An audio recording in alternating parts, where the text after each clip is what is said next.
Zaldrizes Buzdaris goes down. The HBO has not, released their official confirmation for it, but George, EMILIA, and James Hibbert have all confirmed it. So, one thing that I haven't really been doing in these Jon Snow videos is I've lightly touched it, but I haven't gone in depth. In this video, I want to discuss several different things that I think could potentially be the plot of this Jon Snow sequel show, or as I'm calling it, the Jon Show.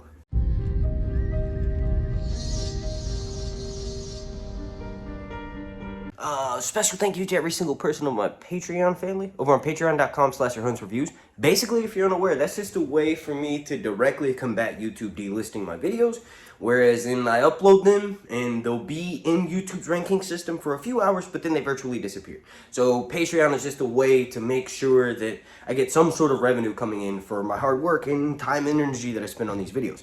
But all that aside, the very first thing that I think could potentially be,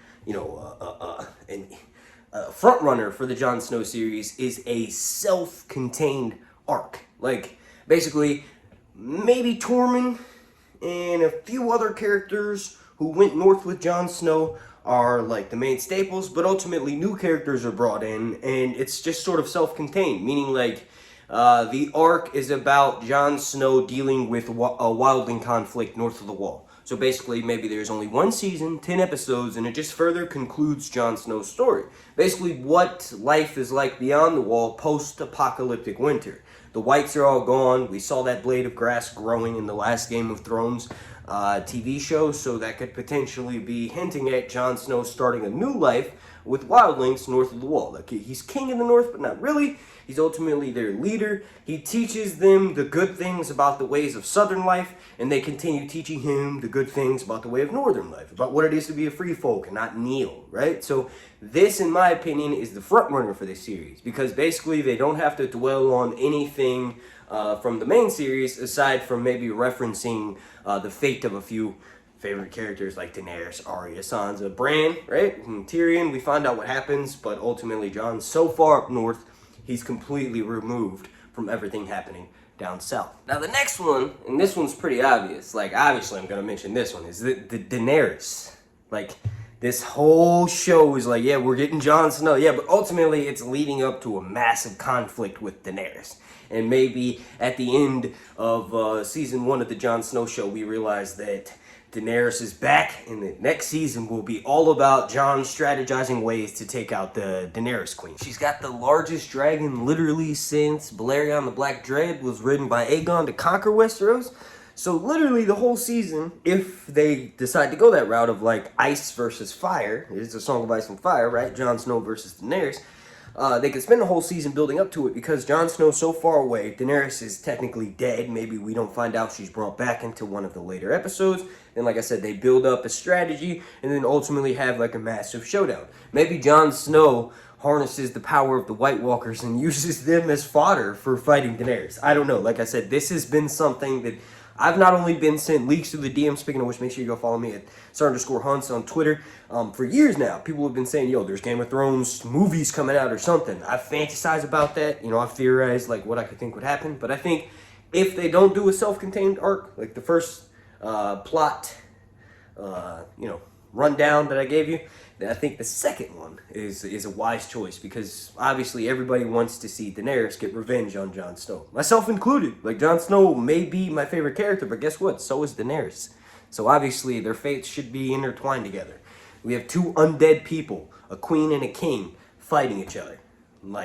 It's amazing. One of the last plot/storyline ideas for the Jon Snow show that I want to mention for this video, I kind of touched on it just briefly, the self-contained arc kind of thing, is that Jon Snow goes north of the Wall. And it's not necessarily a conflict between other wildling tribes, right? So we could have the Thinns versus way more peaceful wildlings, Jon's group starts getting attacked from the Thinns. Maybe some of them never came south and some of them were part White Walk. Anyway, Jon maybe marries someone who is similar to Val, right? So in the books, Jon Snow is dead, but Val is a wildling princess, even though she's not really a princess. She's literally the sister of Mance Rayder's wife, Dalla, right? Dalla's wife or I'm sorry, Dala is the wife of Mance Rayder, so technically she's a queen, but not really. The wildlings don't kneel. They chose Mance as their leader, but they didn't kneel to him. They're all sort of equal. Mance is the king, yes, but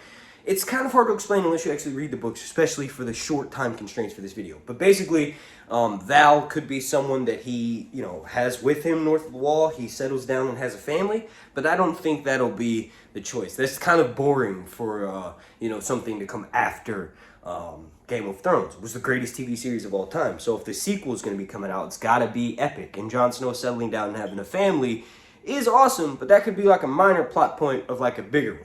Right? And one of the main things that I think, or the last thing that I want to mention for this video is like, it's kind of similar. Like Jon settles down, has a family, but then he realizes he doesn't die. Like he can't die of natural causes. So he kind of never ages. And this is something that's in canon with the books because technically Beric Dondarrion doesn't need to drink, he doesn't need to eat. Even though he dies and comes back, he's a little bit less than what he was before, right? But if that's the case, maybe Jon Snow is just alive, never dies, and this story for the Jon Snow show takes place 100 years in the future, meaning we get to sort of see what Westeros is like after all of the major characters have died and Jon Snow's sort of the last one around.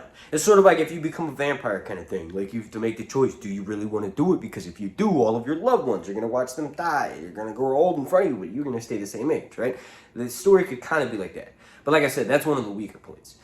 It's a strong contender, but I think it's a weaker storyline, along with Jon Snow settling down and having a family. Maybe those could all be tied into the main storyline, where in the very last episode, we see Jon 100 years in the future, not dead. Alright, well, I've been dropping videos every day. I don't want to take up any more of your time. Please, just do me a massive favor. If you enjoyed this, slap a like. Make sure you're subscribed. Like goal is going to be 420.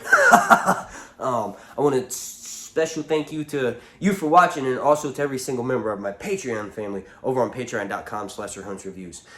Jon Snow and Daenerys have to battle if this series comes out. If you disagree, let me know down below in the comment section. Hello, not. Winter is coming, and Jon Snow comes with it.